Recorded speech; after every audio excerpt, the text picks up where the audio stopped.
You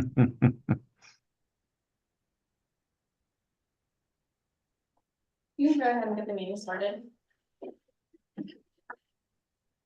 Okay, so let's call the meeting to order, and I would like to ask everyone to rise and join me in the Pledge of Allegiance.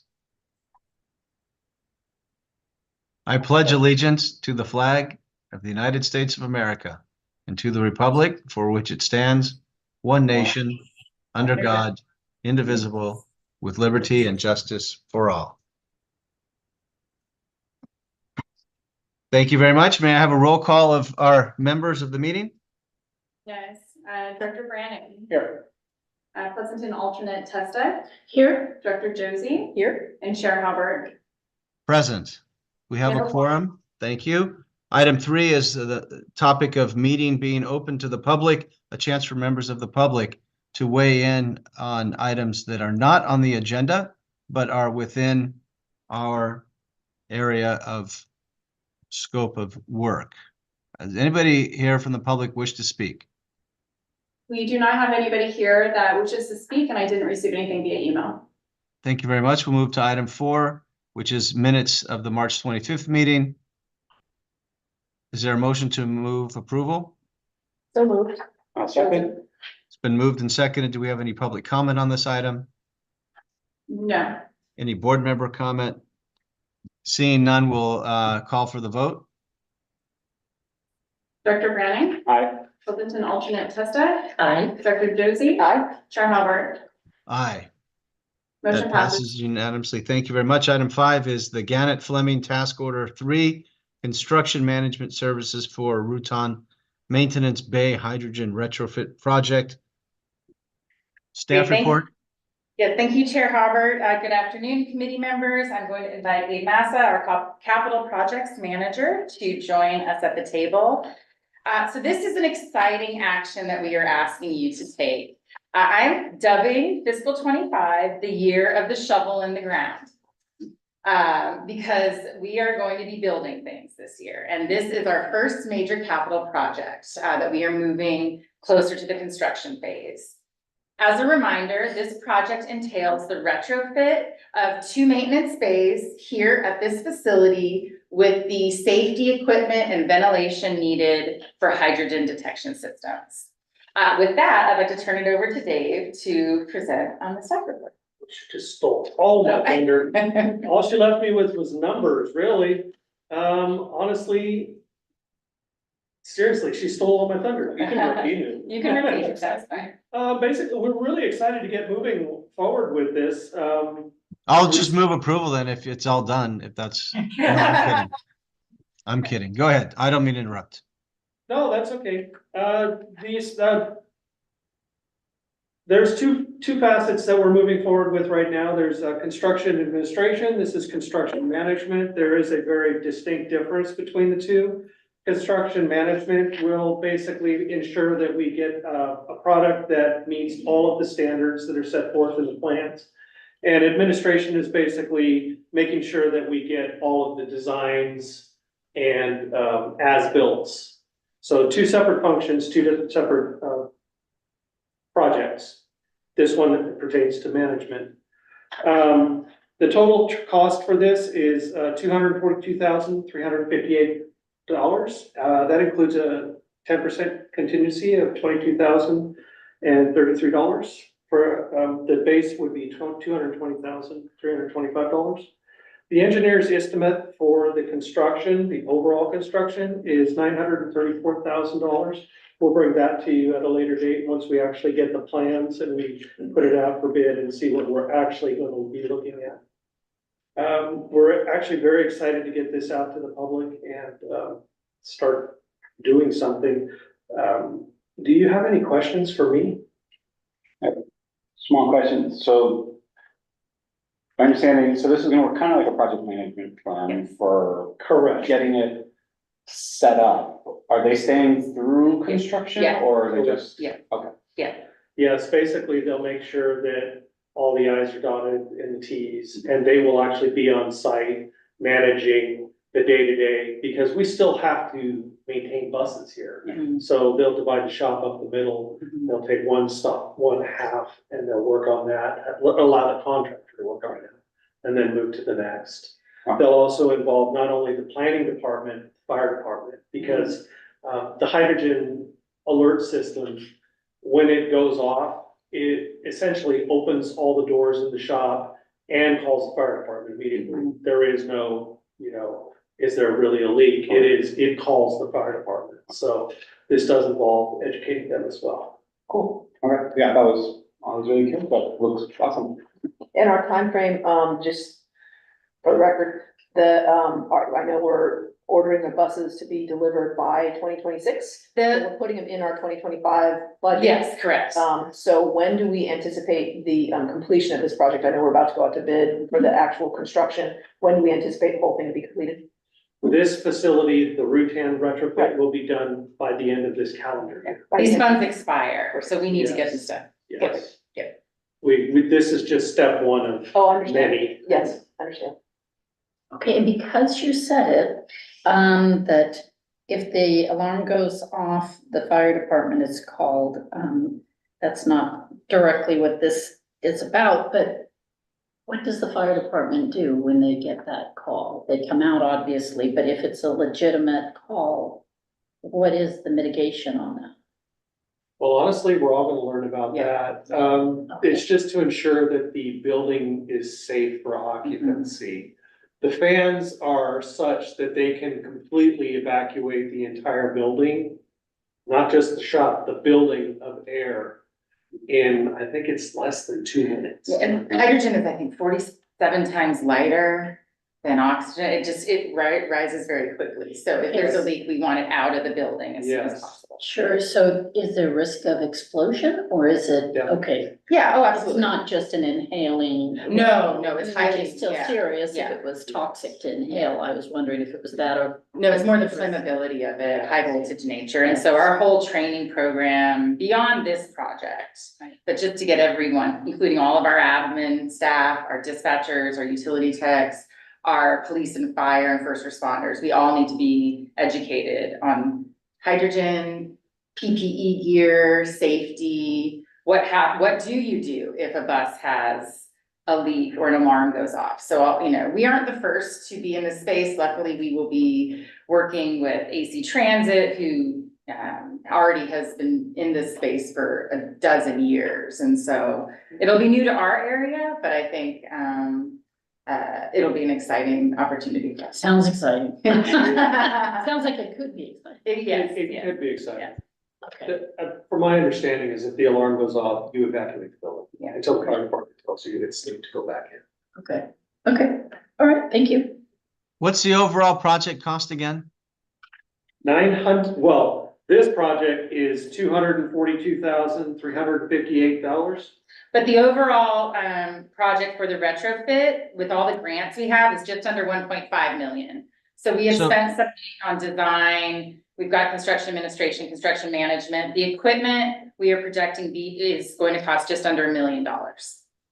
So it feels like we're spending maybe then upwards of 25% to manage this project. Doesn't the contractor come with their own manager? I mean, why?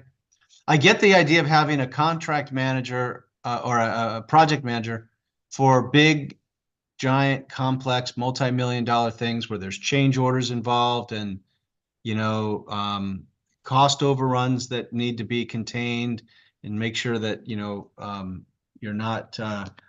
not taking, paying excessive costs. But this seems like a pretty straightforward project that doesn't seem to cost a lot. And the percentage of this as an overall percentage of this project seems high. So I think it does appear to be a higher percentage of the total construction cost. However, this is typically our procedure for any type of public works projects. We do hire construction management services. I think the last time we did this would have been for the bus stop improvements on the Santa Rita Road corridor. So we just don't have the in-house expertise to be able to manage these construction projects. to make sure they're compliant with all the FTA labor rules, since this is federal money and we have some reporting that we have to do. And we do not typically, when we put out a construction project for bid, we like to have a different party be the construction manager to hold them accountable for the design and to make sure that they are acting, the construction manager is acting as agents of LAVTA to ensure that we're getting everything that we're wanting to pay for and that we have designed. Did we get multiple people bidding on what this project? I mean, are you going to have somebody all day, every day managing this project? And if so, they're going to be doing that for less than a year, and they want $242,000 to do that? So this was not out for bid competitively. This was assigned to our on-call A&E, architecture and engineering firms. We have two firms that do a variety of work for us. Unfortunately, Gannett Fleming is the only firm that does construction management services. So we were limited with our options. We did discuss internally going out for bid because of the nature of this project. It is, to your point, David, it is not a huge construction project, but with the timing that we have and with the grant funds expiring at the end of the year, we didn't want to risk losing that funding. And so we went with what we had available to us instead of going out into the market, just because of the risk of the funds expiring at the end of the year. We have extended these funds already, and so we do not think we can get an extension on them any further. All right. Any other questions from my colleagues? Just, I thought I read, and you mentioned that it's funded by grants. It's fully funded then? Fully funded. Low carbon transit operating grants, LCTOP, fully funded. Any public comment? We did not receive any, no. Somebody want to move approval? I'll move approval. I'll second. All those in, or whether, rather, a roll call vote, please? Yes, Director Branning, Aye. Pleasanton alternate Testad, Aye. Director Dooley, and Chair Howard. Aye. Motion passes. Thank you very much. Item 6, Las Positas College MOU. All right, this is an action item. We are requesting that the Projects and Services Committee recommend that the board authorize the executive director and to execute our 4th two-year contract with Las Positas to continue our Las Positas College Student Transit Pass program. In November 2017, the students at Las Positas voted to approve a mobility fee. It is, I think, $8 part-time for students who are part-time and $9 per semester for students who are full-time. So the students approved this MOU, and since that point, LAVTA has been receiving those funds. In exchange, students and faculty are allowed to ride our system for free just by flashing their ID. The funding that we get is about $175,000 a year. I have met with Las Positas leadership, and they are excited to extend our agreement. The only changes made to the MOU, which is included as a draft in attachment 1 in your packet. The only update was we changed the frequency of our wheels fixed route service from every 15 minutes to every 20 minutes. And with that, I'd be happy to take any questions. I have a question. Yeah. The students, the part-time students, does that include middle college and continuing enrollment students? Middle college and continuing enrollment. I don't know, and I can find out. Okay, and dual enrollment students that Okay. have like taking 1 or 2 classes, but they're still in high school, so they're not Okay. necessarily middle school, I- but they are taking a class Okay. from. But they have they- IDs, so if they Yeah, they have. probably do. If they're, I'll verify and I'll circle back via email. That'd be great. Yeah, I think you're right. If they have an ID, that they would be eligible. I'll find out. I don't know if like middle college students have a different ID than the normal law school college, I don't know. I have never heard of middle college as a term, so it's, Middle college is a form of dual enrollment between high school and Las Got it. Positas. Got it. But they are on, primarily, they are on Las Positas' campus. Okay. During the day. And I did used to work at Las Positas. It's been a lot of years, so things could be different. And my kids also did, while in high school, and they had the regular. So They had the I regular guess that it yeah. was, but, yeah. So it isn't just identify LAVTA users that pay the $9. Oh, it's everyone. Everyone does, so the non-users are subsidizing the users. That's correct. So I remember that from before, okay? Yeah, that's why they get it for very cheap. That's why we bring that, but it enables us to bring that price down per student. And do we have figures? I was trying to remember if we had seen that in the past, figures of how many riders. There was something about, I should have brought that. I was looking at it recently in preparation for my meeting with the president of Ospecitas. I did not include that, but I can include in our updated staff report for the board, I can include some ridership numbers. okay, All right. I think we see strong ridership there. And one of our shovels in the ground will be improving the stop at Las Positas in the next year. okay. I actually would also like to see if the students, if they would be able to self-select maybe somebody that benefited from the program, you know, was a heavy user, maybe otherwise would have had more difficulty attending class. Maybe just hear from the student body that approved this. I'm assuming that they weighed in, and didn't they actually vote to do this? Yes, sir, they did about 7 years ago. Yeah, all right. Good. It's good to see a program that is so helpful to people. We could read the numbers, but telling the story is also very, very good for us as an agency to do. All right. Any public comment? You have more One questions? quick question. Oh, Evan, go ahead. Sorry. Does this MOU sunset, I know every 2 years we're renewing it, but does it, No, I don't think can we it renew it does. every 2 years? Yeah, it's every forever? 2 years forever. We can decide to go for a 5-year increment, or something shorter if desired, but right now it's just been a rolling 2 years. I'd like to get them on Clipper eventually, so maybe in our next, And they have just a single bus stop out there? they do. It's a large bus stop, but yeah, they have a nice turnaround with a couple of shelters and a real-time time. Great. Seeing no public comment, is there a motion to approve? So moved. Second, Roll call vote, please. Director Branning, Aye.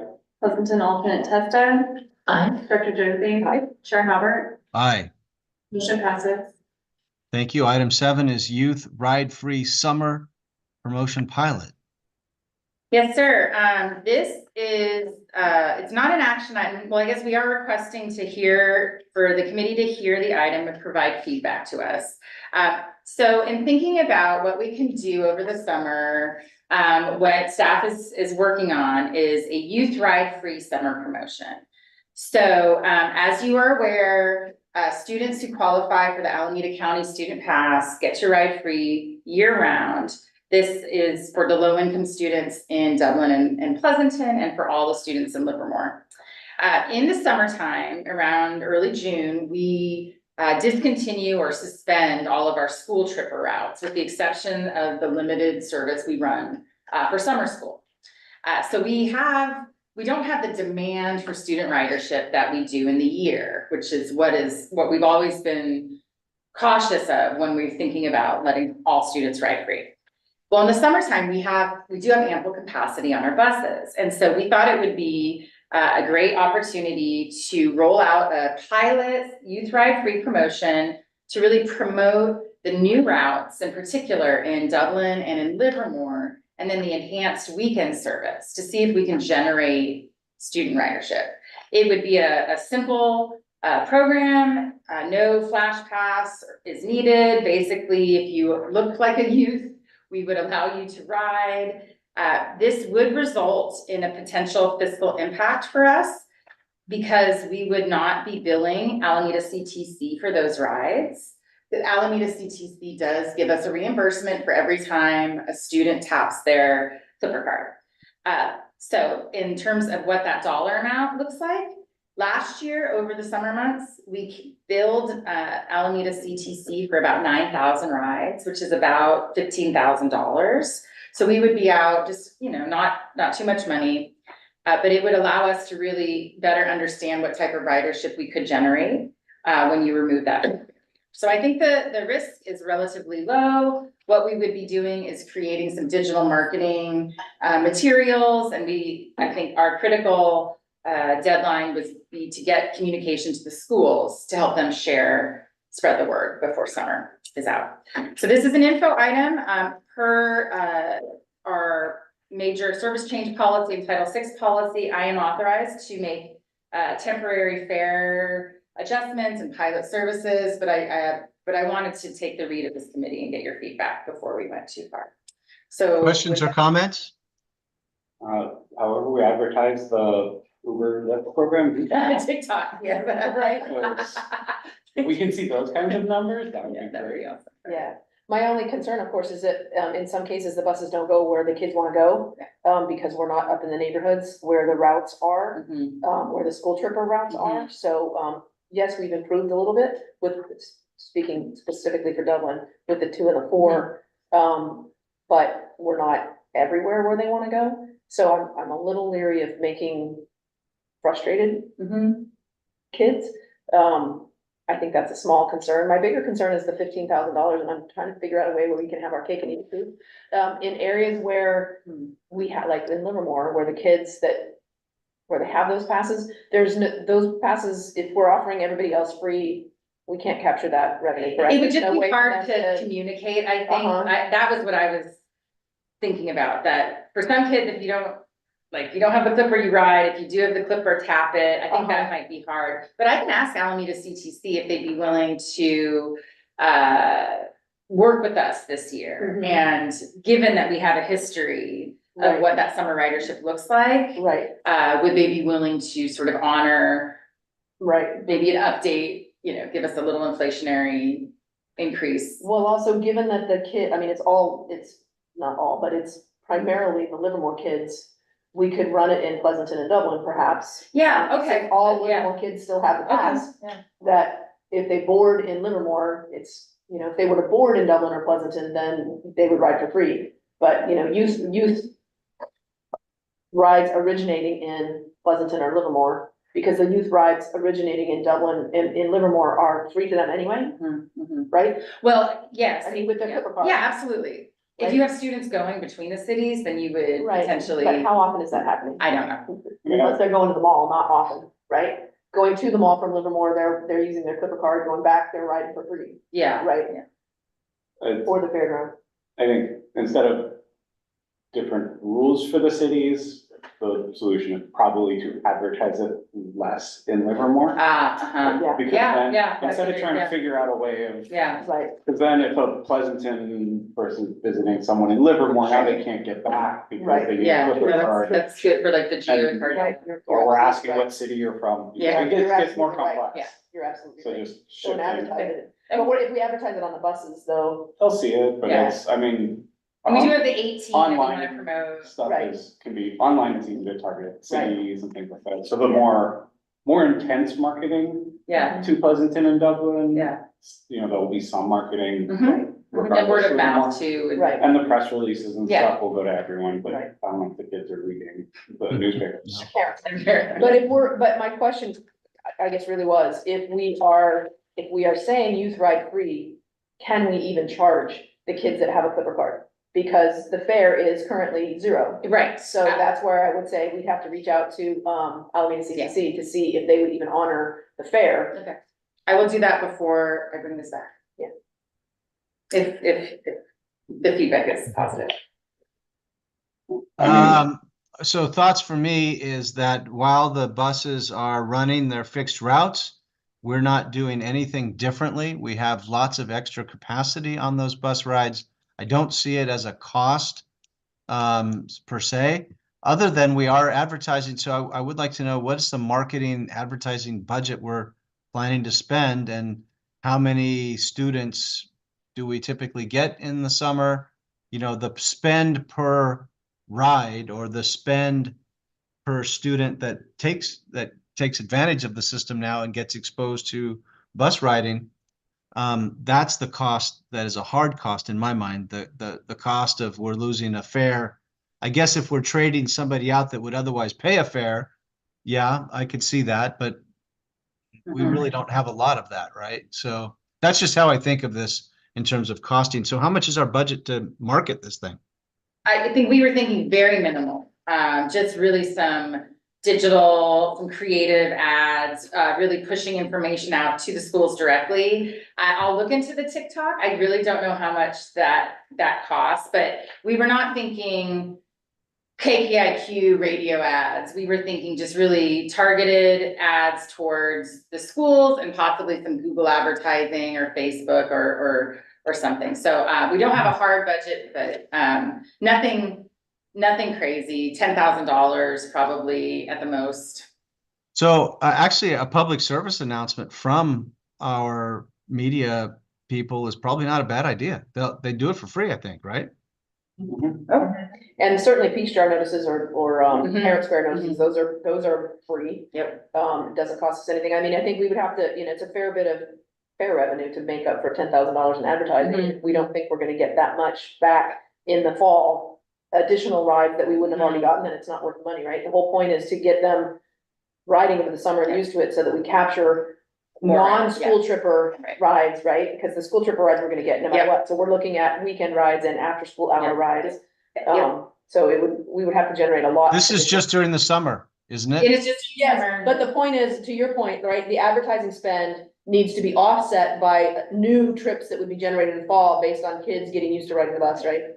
And this is the pilot, we're pitching it as a pilot to learn, to see what kind of ridership can we generate? And, if it makes sense, I can come back to the board in 2 weeks with better information about the marketing budget, more information after speaking with Alameda CTC to see if they're amenable to, reimbursing us for at least what we think would be taken by Livermore students, and then we can, have a bigger discussion at the Yeah, board. I think that's a great idea. And I wouldn't be afraid to send the information out to the elementary schools, not just the Sure. middle and high schools, because, hey, kids ride free, mom, Yeah, bring the kids on the bus. and show them how to use it as sixth graders and. Well, even the little ones, right? If you're, don't drive. Yeah. Take the bus where you're gonna go, because the kids are free, you only have to pay the $2 for your fare. You don't have to pay $6 for you and the 2 kids to go to the pool or whatever you're doing. So I'm excited about this. The big thing I want is a lot of data at the end of it. Right.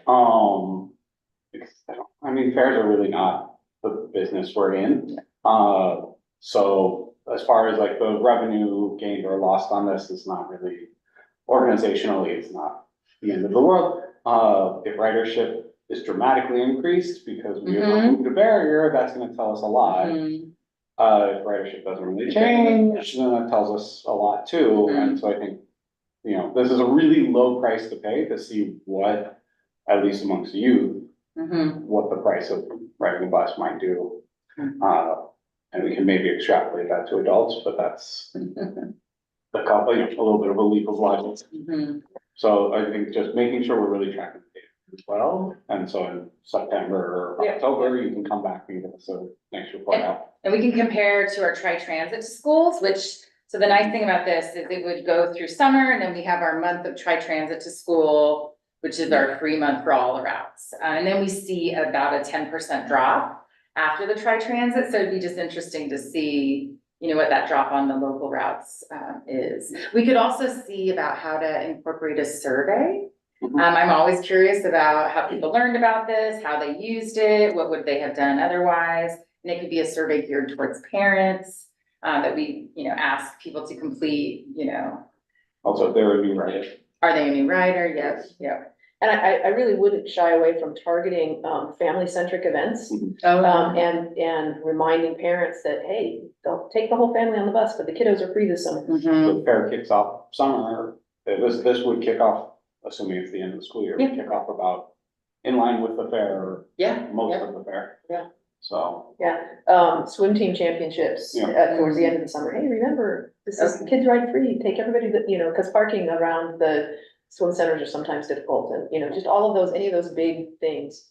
and the schools are happy to To promote these. Yeah, that's great. Great. This is just providing direction. Do you have enough direction? I think I Okay. did. Thank you so much. Item 8, preview and upcoming PNS committee agenda items. So lucky you, I think we will be canceling your May meeting. I am not 100%, there might be one item. We had somebody that Wanted to do public comment on that. oh my goodness, I'm so sorry. We have a public commenter for our last item. For agenda items. My bad. Let's hear it. Welcome. Hi. Good afternoon. My name is Julie Hopkins. I work for Livermore Area Rec and Park District. I'm here to represent the elementary school children, and I'm quite excited about this hopefully happening for us this summer. We were very much gifted getting the bus 18 back, which covers our Sunset Elementary School, our Mitchell and elementary, and mine that I'm the coordinator at Smith Elementary. And so we use the bus service, all of us during the summertime. So I'm quite excited to hopefully go back and let everybody know, I can be the voice for LARPD, to let them know. And for the elementary school kids, to let them know that this is definitely something that they will have to look forward to this summer. So I'm excited. Thank you. Thank you for your comments. And just to make sure, it's definitely something to look forward to this summer, or? I would like to, yeah, I think we'll make it happen, I'll have to answer some questions for everyone, make sure we're all comfortable. It won't be perfect, but we can learn a lot. And this still has to go to the full board, yes? I will bring it to the board. It doesn't need to be an action item, but I definitely want to make sure everyone's comfortable. And we'll have a little time. The board meeting is May 6th. So we'll start working out some creative here. Great. Item 8, upcoming items. So I was just sharing that I'm trying to keep your May meeting free of agenda items because it falls on Memorial Day. So looking to try to shift things if things come up. In June, we will be bringing you some fare structure changes, so reflecting some work coming down from the region, also cleaning up some of our fare products that we will be recommending not selling anymore. Again, another shovel in the ground. We are working to finalize a task order with our design firm, our on-call design firm, Kinley Horn. This would be to design the 3 mobility hubs in our region, one at BART, one at Las Positas, and one at the lab. And then we typically cancel your July meeting, and then I'll fill up your August and September agendas without a doubt. And I can take any questions that you have. Questions? Seeing none, we actually are adjourned because I don't know that we're going to have a May 27th meeting. So item 10 is not really relevant anymore. With that said, let the record reflect we got this meeting done in 34 minutes. Great job, everyone. The record. What? Good. So